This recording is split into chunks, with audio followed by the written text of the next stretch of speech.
Hey there, fellows. As some of you might remember, precisely 1 year ago, somewhere in this area, we buried a motor. Now honestly, I forgot about it, but thankfully we were reminded by the viewers in the comment section. As for the idea we had a year ago, we fired up that motor while it was underground, and it was happily running down there. For those who don't remember, that was the engine from the minivan, the 2CT Toyota diesel. That's what we got buried. So now it's all a matter of tidying up, connecting some hardware, and attempting to start the engine. After it has been stored like that for a year, will it start or will it not? We'll find that out in just a few minutes. Let's do this. So have I got some good news for you fellas. Some cool new merch available on our website. Like for example these sweet signature hoodies. And the good news doesn't end there. The first 25 people to order these hoodies, we'll be offering them a 25% discount. And don't forget that there's a bunch of other stuff that you can order on our website. T-shirts, baseball caps, mugs, document holders. And we're offering some generous discounts on the entire lineup. And on top of any order you make, we'll throw in one of these stickers on the house. Don't miss your chance to get some merch at discount prices. Hit the link in the video description and grab yourself something. Unearthing a motor that spent a year underground. Translation and voiceover by BMI Russian. Evening, ladies and gentlemen. Welcome to the dig.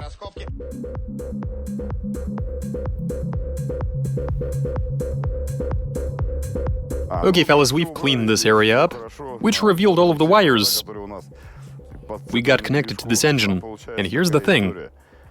This goes to the starter solenoid, this is the positive lead, this is for the glow plugs, and this right here is the ground wire. So when we connect them to the battery, nothing happens. So something must have rotted away over this past year. Or perhaps there's some other reason. Only thing left for us to do is dig this out. At the very least, we have to get to the engine block in order to connect a ground wire. Here we go.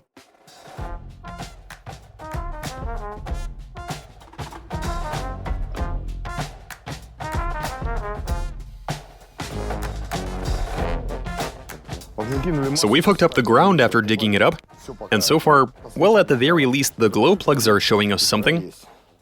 Okay then. Should we try starting it? Ain't having it. The starter motor ain't working. Let's keep digging. So you keep digging and digging. Have you dug anybody up? Have you found something yet?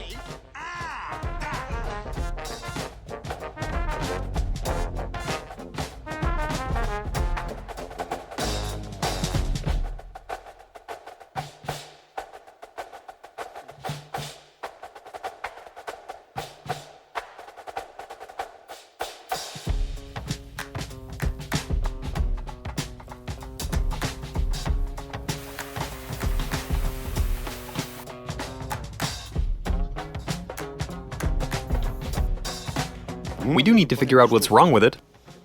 Yeah, let's spin it. Well, it's moving.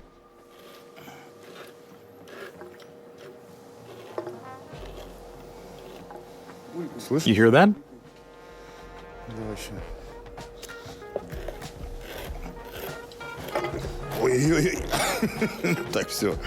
Right, that's enough. Looks like the cylinders are full of water. It is a diesel engine, so water is going to kill it straight away. Which is something I'd prefer to avoid. For now, I suggest we service it and then get to firing it up. Let's get to it.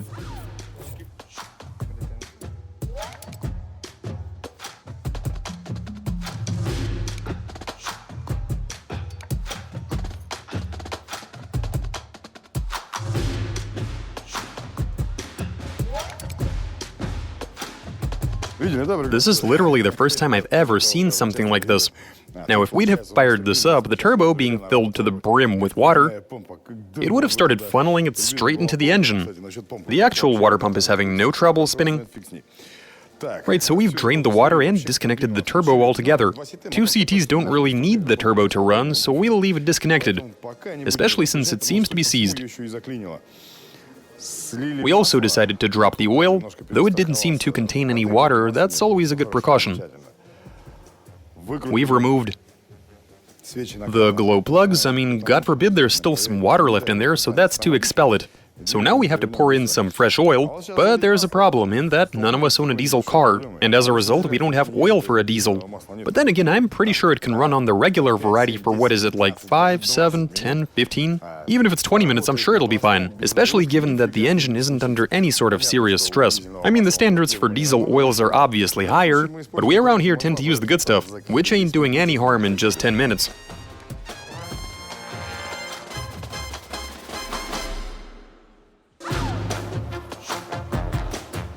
Okay, good, we have oil. That should be enough for the engine to run a short time.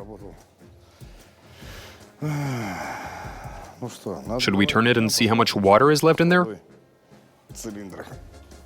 We need to get it out of there ASAP. Okay, we have a problem. Looks like the starter is acting up.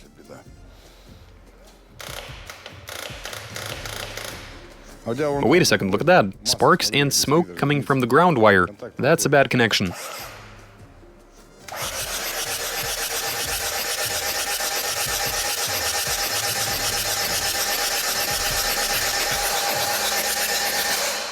That's no longer water. That's diesel fuel. Looks like we're good to go. Even the injectors seem to be working just fine. Time to throw all of this back together. Reinstall the glow plugs. The fact that it's turning over is already a good sign. The diesel fuel spraying out is a great sign. Okay, time for assembly and startup.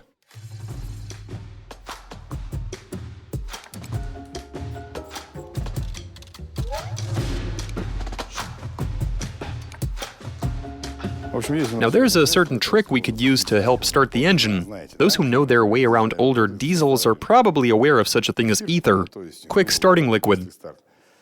Now it's okay to spray it into the older engines, though you should probably avoid doing that with the newer ones. In this case we are dealing with an older motor, so we can get away with a bit of cheating.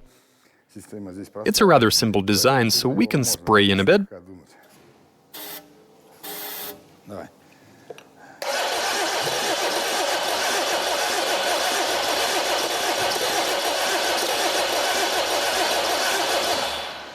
We'd prefer to avoid breaking the starter motor. Wouldn't that be freaking unfortunate to have to go look for a new one?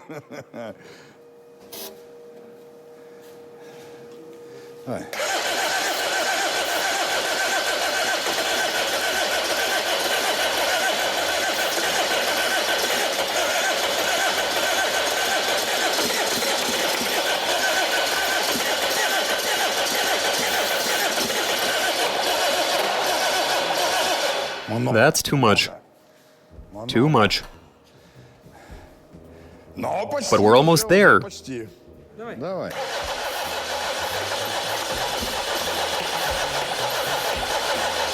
Don't use too much of it. See what happens when you do?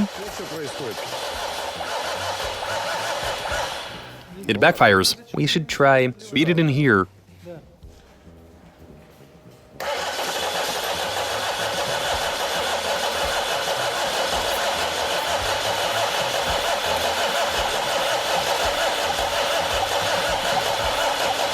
That's enough.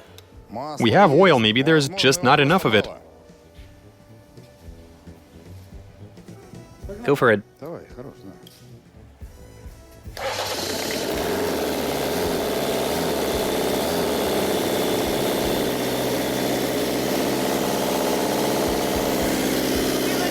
It's stuck in place.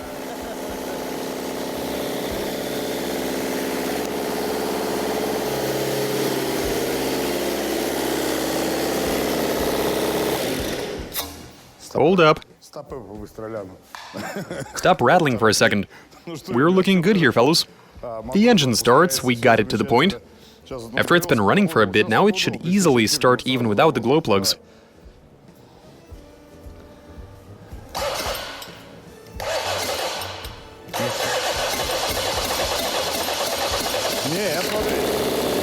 That took a bit of effort.